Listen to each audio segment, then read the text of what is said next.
బులెటిన్లో ముందుగా హెడ్లైన్స్ చూద్దాం. బీజేపీ శాసనసభ పక్ష నాయకుడు శ్రీ అల్లేటి మహేశ్వర్ రెడ్డి మీడియాతో మాట్లాడుతూ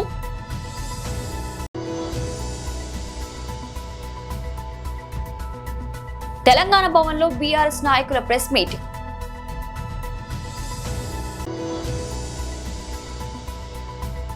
గుంటూరు పార్లమెంట్ నియోజకవర్గం పరిశీలకులు Pothana Venkat Mahesh press meet.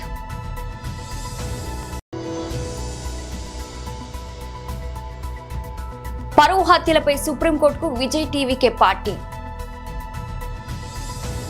BJP శాసనసభ పక్ష నాయకుడు శ్రీ అల్లేటి మహేశ్వర్ రెడ్డి మీడియాతో మాట్లాడుతూ రెండు ముఖ్యమైనటువంటి అంశాలని ప్రస్తావించదలుచుకున్నాం. ఒకవైపున ప్రకృతి వైపరీత్యం వల్ల కాలువలు పొంగుతున్నాయి, వాగులు నిండుతున్నాయి, చెరువులు పూర్తి స్థాయికి చేరుకున్నాయి. మరొక వైపున మోకాల్లోతు నీళ్లు అనేక నగరాల్లో వల్ల సాధారణ సామాన్య ప్రజానికానికి పూర్తి స్థాయిలో ఇబ్బంది ఎదురవుతా ఉంది. ఈ యొక్క అంశాన్ని దృష్టిలో పెట్టుకొని భారతీయ జనతా పార్టీ కార్యకర్తలని, ఆ పరిసర ప్రాంతాల్లో ఉన్నటువంటి ప్రజాప్రతినిధులని రాష్ట్ర అధ్యక్షుడు అప్రమత్తం చేశారు. సహాయక చర్యల్లో అందుబాటులో ఉండాలని చెప్పని పిలుపునివ్వటం కూడా జరిగింది. ఎప్పటికప్పుడు రాష్ట్రంలో జరుగుతున్నటువంటి ఒక పరిస్థితిని కేంద్రంలో ఉన్నటువంటి బీజేపీ అధ్యక్షుడు నడ్డా గారు, అదేవిధంగా రక్షణ శాఖ మంత్రి అయినటువంటి రాజ్నాథ్ సింగ్ గారు కూడా ఇటు మంత్రులతో చర్చలు జరుపుతూ మరొక వైపున పార్టీ అధ్యక్షుడితో కూడా మాట్లాడి కార్యకర్తల యొక్క యంత్రాంగాన్ని కూడా అప్రమత్తం చేసి సహాయక సేవా కార్యక్రమాల్లో పాల్గొనాలని చెప్పని సూచించినటువంటి విషయాన్ని ఈ సందర్భంగా తెలియజేస్తున్నాం. ఇకపోతే రాజకీయాల్లోకి వస్తే హైదరాబాద్ ఢిల్లీ నడుమ ముఖ్యమంత్రిని ఫుట్బాల్ ఆడుకుంటుంది కాంగ్రెస్ అధిష్టానం. ఇది అధిష్టానానికి ఈరోజు వరకు కొత్త కూడా కాదు. మొదటి నుంచి కూడా ఆనాటి ఆంధ్రప్రదేశ్, ఈనాటి తెలంగాణలో ఉన్నటువంటి ముఖ్యమంత్రులని ఫుట్బాల్ ఆడుకోవటం అనేది తరచుగా చూస్తున్నటువంటి ఒక సంఘటనలు.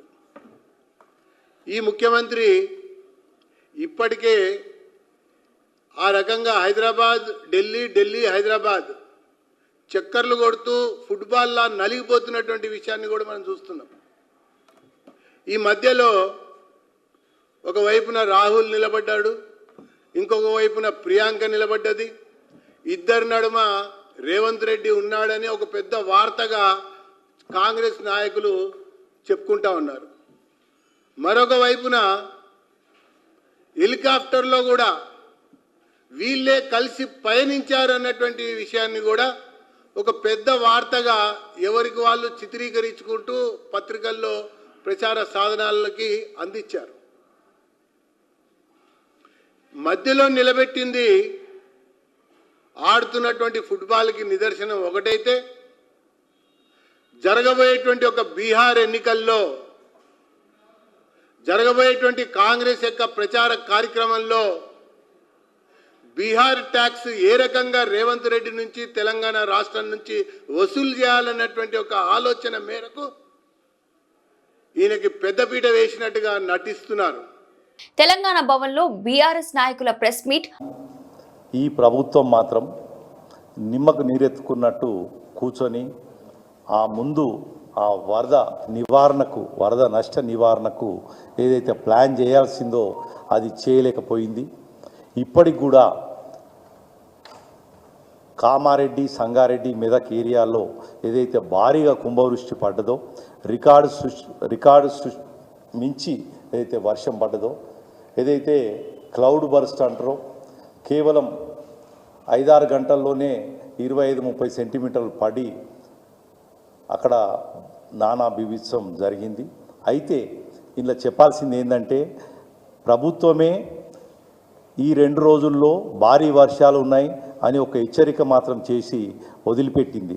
అంతేగాని ఆ నష్టానికి ఎట్లా నివారించవచ్చు, ఏం చేయొచ్చు అన్నది మాత్రం పట్టించుకున్న పాపాన పోలేదు. ఆ వినాయక చవితి కన్నా ముందు రోజు బాగా వర్షం పడడం వల్ల కామారెడ్డి పట్టణం అతలాకుతలమైన విషయం మీ అందరికీ కూడా తెలుసు. అలాగే సింగూరు ఆ పైన ఉన్న సంగారెడ్డి జిల్లాలో అలాగే మెదక్ జిల్లాలో అంతటా కూడా యావరేజ్గా 40 సెంటీమీటర్ల వర్షం పడడం వల్ల చాలా నదులు, వంకలు, వాగులు అన్నీ కూడా ఉప్పొంగి ఎట్ ఏ టైం ఈ వనదుర్గ ప్రాజెక్ట్ ఏదైతే ఉందో అక్కడే దాటిన తర్వాత హల్దీవాగ్ కలిసిన తర్వాత సుమారు 2 లక్షల క్యూసెక్కుల వరద ఒక 1.5 డే పోయిందండి. దానివల్ల ఆ చిన్న చిన్న వాగులు, వంకలు ఏవైతే వచ్చినాయో దానితో ఉన్న వాటర్ అంతా కూడా కమ్మడం వల్ల ఇంకా చాలా ఎక్కువ నష్టం జరిగింది.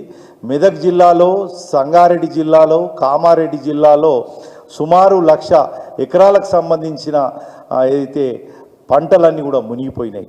అంతకన్నా బిభిత్సమైన ముచ్చట ఏంటంటే చాలా గ్రామాలకు రవాణా వ్యవస్థ పూర్తిగా స్తంభించిపోయింది. చాలా రోడ్లు కూడా కొట్టుకపోవడం, చాలా కల్వెట్లు కూడా తెగిపోవడం. ఇంకా ఘోరమైన ముచ్చట ఏంటంటే ఏదైతే నేషనల్ హైవేస్ ఉన్నాయో వాటికి సంబంధించి కూడా రోడ్లు కొట్టుకపోయిన సంగతి మీ అందరికీ కూడా తెలుసు. అయితే ఇప్పటికి 5 రోజులు కావచ్చింది, ఇప్పటికి కూడా చాలా గ్రామాలలో నీళ్ళు ఇంకా దిగిపోలేదు, అలాగే కమ్ముతోటి ఉన్నాయి. అయితే అక్కడ ధూప్ సింగ్ తండా అని హవేలిగన్పూర్ మండలంలో ధూప్ సింగ్ తండాలో ఆ గిరిజనులు పాపం ఇండ్లకు నీళ్లు పూర్తిగా వస్తే వాళ్ళ పక్కకున్న అడవిలో ఉన్న గుట్ట మీదకి ఎక్కి కాపాడుకున్నారు తప్ప ఈ ప్రభుత్వం ఏమీ చేయలేదు. అయితే అలాగే చాలామంది కూడా వరదల్లో చిక్కపోతే మేమందరం కూడా అధికారులను, మంత్రులను మాట్లాడితే సాయంత్రం వరకు కూడా ఆ రోజు అసలు హెలికాప్టర్లనే పంపించలేదు. అయితే మంత్రులేమో చిన్న చిన్న ప్రారంభోత్సవాలకు ఇష్టం ఉన్నట్టుగా తిరుగుతున్నారు హెలికాప్టర్లు, కానీ ప్రాణ నష్ట నివారణకు మాత్రం ఈ హెలికాప్టర్లు వాడకం రాలేదు. అయితే జిల్లా ఇన్ఛార్జ్ మంత్రులు లేదా జిల్లాలో ఉన్న మంత్రులు కూడా ఆ రోజు సాయంత్రం వరకు కూడా ఎక్కడ కూడా కనీసం సమీక్ష కూడా చేయలేదు. గుంటూరు పార్లమెంట్ నియోజకవర్గం పరిశీలకులు పోతన వెంకట్ మహేష్ ప్రెస్ మీట్. వీడియోని కానీ చూసి ప్రజలందరూ కూడా ఇది ప్రజల కోసం వచ్చిన పార్టీ అయినా, పవన్ కళ్యాణ్ గారు ప్రజల కోసం పనిచేసేటువంటి వ్యక్తి అయినా అని అందరూ కూడా నిన్న ఆలోచనలో పడిపోయారు. ఎక్కడైనా సరే నిన్న జనసేన పార్టీ లెజిస్లేచర్ సమావేశంలో ఎక్కడైనా సరే మీరు చూడండి, రైతుల సమస్యల మీద కానీ, గిట్టుబాటు ధరల మీద కానీ, అదేవిధంగా యూరియా సమస్యల మీద కానీ, స్టీల్ ప్లాంట్ ప్రైవేటీకరణ జరగదు, కేంద్ర ప్రభుత్వం ప్రకటించినటువంటి 34 విభాగాల్లో కూడా ప్రైవేటీకరణ నిలుపుదల చేస్తామని కానీ, అదేవిధంగా ఫీజు రీయింబర్స్మెంట్ అమల్లో ఉన్నటువంటి లోపాల గురించి కానీ, సూపర్ 6, సూపర్ 7 హామీల గురించి కానీ, మహిళలు, చిన్నారులు పై జరుగుతున్నటువంటి దాడుల గురించి కానీ, గంజాయి, డ్రగ్స్ లాంటి అంశాల గురించి కానీ, అదేవిధంగా పెంచిన కరెంటు ఛార్జీల షాకు గురించి కానీ, రాష్ట్రంలో ఎక్కడ పడితే అక్కడ ఏర్పాటు చేసినటువంటి మద్యం బెల్ట్ షాపుల మీద కానీ, విచ్చలవిడిగా మట్టి మాఫియా, రేషన్ మాఫియా, ఇసుక మాఫియా, అదేవిధంగా అవినీతి మీద ఎక్కడన్నా చర్చ జరిగిందా? ఇట్లాంటి అంశాల మీద కానీ, అదేవిధంగా పవన్ కళ్యాణ్ గారు ఎన్నికల ముందు కూడా పదే పదే అనేక సభల్లో, సమావేశాల్లో చెప్పారు, ప్రతి నియోజకవర్గంలో 500 మంది యువతకి 10 లక్షల రూపాయల ఆర్థిక సాయం చేస్తామని చెప్పి. ఇట్లాంటి అంశాల్లో ఒక్క అంశం మీదైనా సరే జనసేన పార్టీ అధ్యక్షులు పవన్ కళ్యాణ్ గారి నేతృత్వంలో ఒక్క అంశం మీదైనా చర్చ జరిగిందా? ఒక్క అంశం మీదైనా చర్చ జరిగిందా? ఇవన్నీ ఆశించి ప్రజలు నిన్న భంగపడ్డారు. నిన్న మనకు ఉపయోగపడేటువంటి ఒక్క అంశం మీద కూడా పవన్ కళ్యాణ్ గారు మాట్లాడలేదు. ఇంకా ఎమ్మెల్యేలు, ఎంపీలు, ఎమ్మెల్సీలు దేనికోసం అసలు ఆ పార్టీకని ప్రజలందరూ కూడా జనసేన పార్టీ నుంచి మంచిని ఆశించి అందరూ కూడా భంగపడ్డారు. ఈ పార్టీ జనం కోసం వచ్చినటువంటి పార్టీ కాదు, కేవలం చంద్రబాబు గారి సేవ కోసం తెలుగుదేశం పార్టీకి ఒక అనుబంధ విభాగంలాగా పనిచేసేటువంటి పార్టీ అని నిన్న అందరికీ కూడా అర్థమైపోయింది, ప్రజలందరికీ కూడా. నిన్న చాలామంది జనసేన పార్టీ ఎమ్మెల్యేలు కూడా పవన్ కళ్యాణ్ గారితో 1-to-1 మాట్లాడేటువంటి అవకాశం వచ్చింది, మాట్లాడదాం అని అనుకున్నారు. మంగళగిరిలో మనకి ఎలాగో 1-to-1 మాట్లాడేటువంటి అవకాశం ఇవ్వట్లేదు, కనీసం విశాఖపట్నంలో మరి ప్రత్యేక సమావేశాలు ఏర్పాటు చేశారు కదా. అందుకని పవన్ కళ్యాణ్ గారితో జనసేన పార్టీ ఎమ్మెల్యేలు అందరూ కూడా 1-to-1 మాట్లాడి తమిళ స్టార్ హీరో విజయ్ నేతృత్వంలోని తమిళగా వెట్రి కలకం పార్టీ ఓ కీలక సామాజిక అంశంపై సుప్రీంకోర్టును ఆశ్రయించింది. రాష్ట్రంలో పెరిగిపోతున్న పరువు హత్యలను అరికట్టేందుకు ప్రత్యేక చట్టం తీసుకురావాలని కోరుతూ సర్వోన్నత న్యాయస్థానంలో పిటిషన్ దాఖలు చేసింది. ఇటీవల తమిళనాడులో ఓ దళిత సాఫ్ట్వేర్ ఇంజనీర్ దారుణ హత్యకు గురైన నేపథ్యంలో టీవీకే ఈ నిర్ణయం తీసుకోవడం ప్రాధాన్యత సంతరించుకుంది. వివరాల్లోకి వెళ్తే జూలై 20న తిరునల్వేలిలోని ఐటీ ఉద్యోగి కవిల్ సెల్వ గణేశన్ పరువు హత్యకు గురయ్యారు. వేరొక సామాజిక వర్గానికి చెందిన యువతిని ప్రేమించడమే ఆయన హత్యకు దారితీసింది. ఈ ఘటనపై కేసు నమోదు చేసి పోలీసులు యువతి సోదరుడు సుర్జిత్, తండ్రి షవర్ణను అరెస్ట్ చేశారు. ఈ హత్య రాష్ట్ర వ్యాప్తంగా తీవ్ర సంచలనం సృష్టించింది. ఈ నేపథ్యంలో బాధితుడికి న్యాయం చేయాలని, భవిష్యత్తులో ఇలాంటి దారుణాలు పునరావృతం కాకుండా చూడాలని టీవీకే తన పిటిషన్లో పేర్కొంది. నిజానికి పరువు హత్యలపై కఠినమైన చట్టాలు తీసుకురావాలని తమిళనాడులోని పలు రాజకీయ పక్షాలు చాలా కాలంగా రాష్ట్ర ప్రభుత్వాన్ని డిమాండ్ చేస్తున్నాయి. అయితే ప్రభుత్వం నుంచి ఎలాంటి స్పందన రాకపోవడంతోనే తాము నేరుగా సుప్రీంకోర్టు తలుపు తట్టాల్సి వచ్చిందని టీవీకే వర్గాలు స్పష్టం చేశాయి. కాంగ్రెస్ పార్టీ ఇచ్చిన హామీలు నెరవేర్చడంలో విఫలమైందని, కాంగ్రెస్ పార్టీలో కార్యకర్తలకు భరోసా కరువైందని, కాంగ్రెస్ పార్టీకి రాజీనామా చేసి సెప్టెంబర్ 6న బీఆర్ఎస్ లో చేరుతున్నట్లు విలేకరుల సమావేశంలో ప్రకటించిన మాజీ మున్సిపల్ చైర్మన్ బి కేశవ్, మాజీ కౌన్సిలర్లు, నాయకులు, కార్యకర్తలు.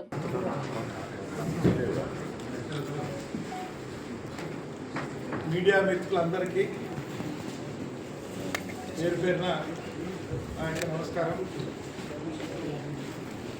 పిలిచిన వెంటనే అందరూ వచ్చినందుకు మీ అందరికీ కృతజ్ఞతలు.